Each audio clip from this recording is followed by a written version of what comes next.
Vamos lá, nono ano. Vamos aqui agora, nosso estudo, texto em estudo, né? Com a nossa atividade para entender o texto, no página 92. A primeira questão, como é pessoal, nós vamos corrigir individualmente. Então, passamos logo diretamente para a segunda. A segunda questão diz o seguinte: que fatos novos no âmbito estudantil a reportagem menciona? Então, a reportagem ela menciona as ocupações secundaristas e as iniciativas feministas que podem ocorrer, organizada em coletivos, espontânea ou individualmente, certo?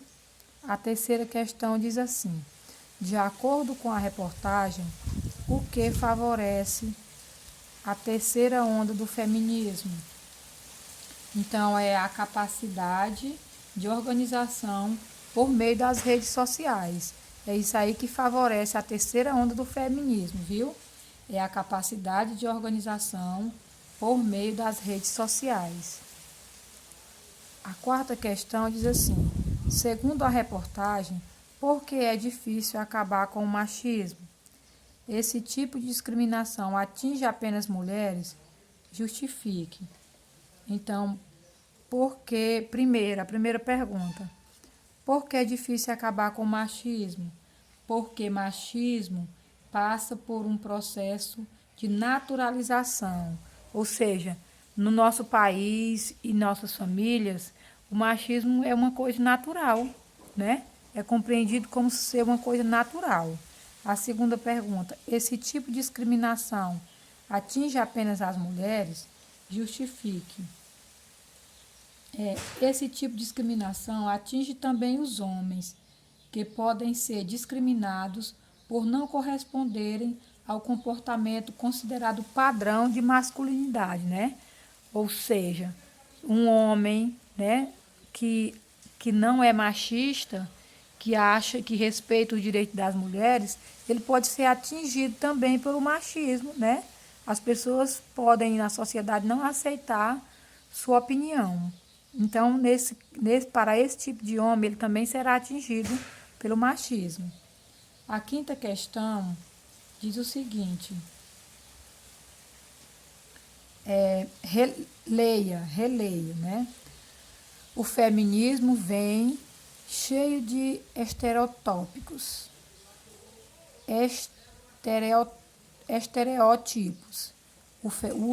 O feminismo vem cheio de estereótipos. Gina Vieira Ponte mostra que existem vários jeitos de ser feminista. Evangélica e militante negra, a professora de língua portuguesa da rede pública do Distrito Federal apresentou 10 biografias de mulheres às turmas do nono ano. A letra A. Que tipo de estereótipos sobre o feminismo são constantemente evocadas na sociedade? Explique. Então, aqui nós temos estereotipo de que as feministas não querem ter relacionamentos ou se arrumar. Por exemplo,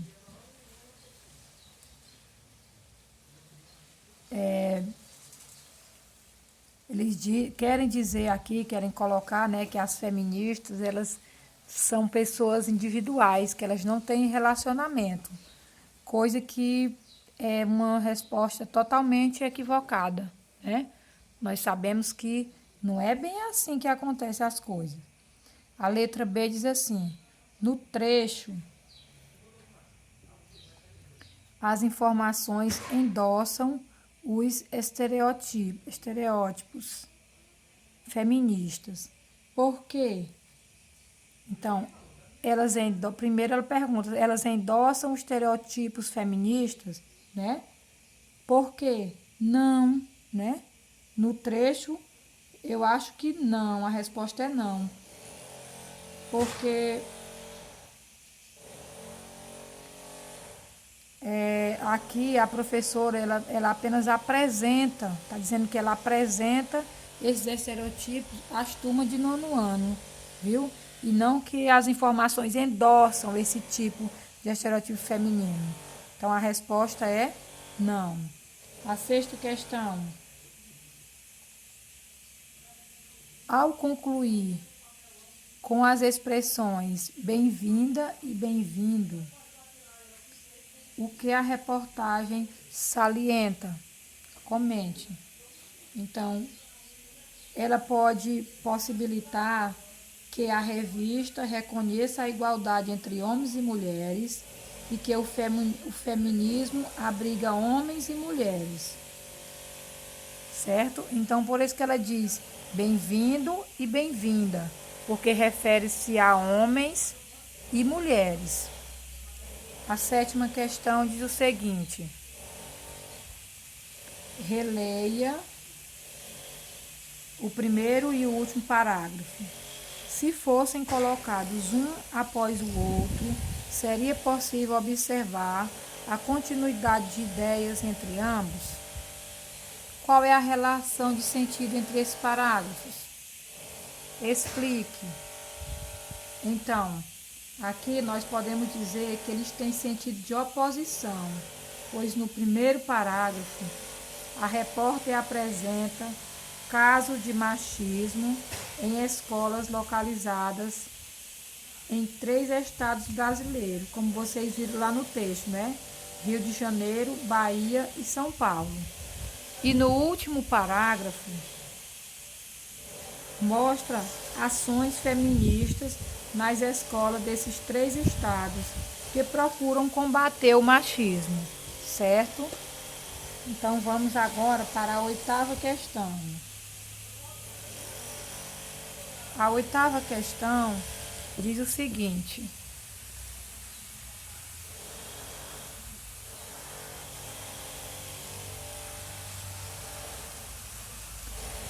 diz assim, a reportagem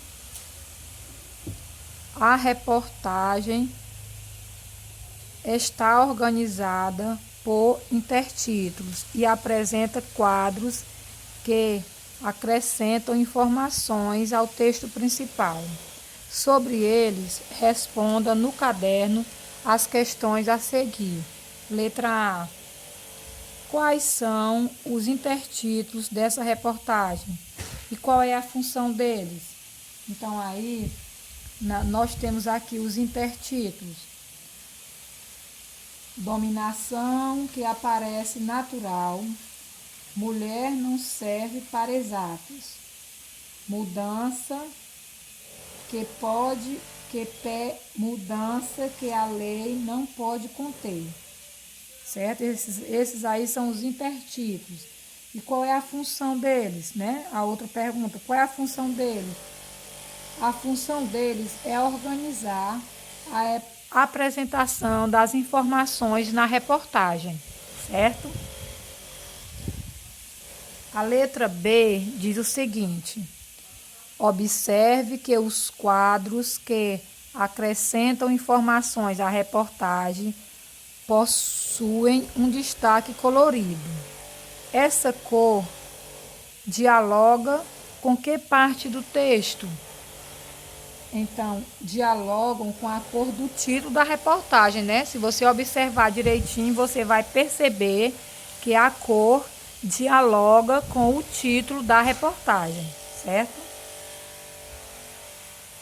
A letra C diz o seguinte: copie o quadro a seguir e preencha-o com uma síntese das informações apresentadas em cada um dos títulos abaixo. Título do quadro e a síntese do conteúdo, né? O poder feminino de usar a quadra. Então, aqui, se você não quiser fazer o quadro, você escreve o título, faz a síntese abaixo. Escreve o título, se você achar que fica mais organizado. Vamos ver aqui como ficaria essa letra, esse primeiro aqui. O poder feminino de usar a quadra. Como ficaria a síntese? O poder feminino de usar a quadra. A síntese seria: ações das meninas do 5º ano para poder utilizar a quadra. Quando é preciso convencer as meninas sobre o feminismo, criação do grupo feminista. Não, o poder feminino de usar a quadra. Então, em síntese, você ia colocar aqui a ação das meninas do 5º ano para poder utilizar a quadra, certo? Então, os outros aqui, em seguida, quando é preciso convencer as meninas sobre o feminismo, elas querem, podem, sabem programar. E o quarto, por um currículo com mulheres incríveis. Então, eu dei exemplo desse primeiro aqui, viu? Da síntese. E nós vamos fazer aqui o restante. Eu dei apenas um exemplo do primeiro e os outros nós vamos fazer dialogando através de áudio, tá bom?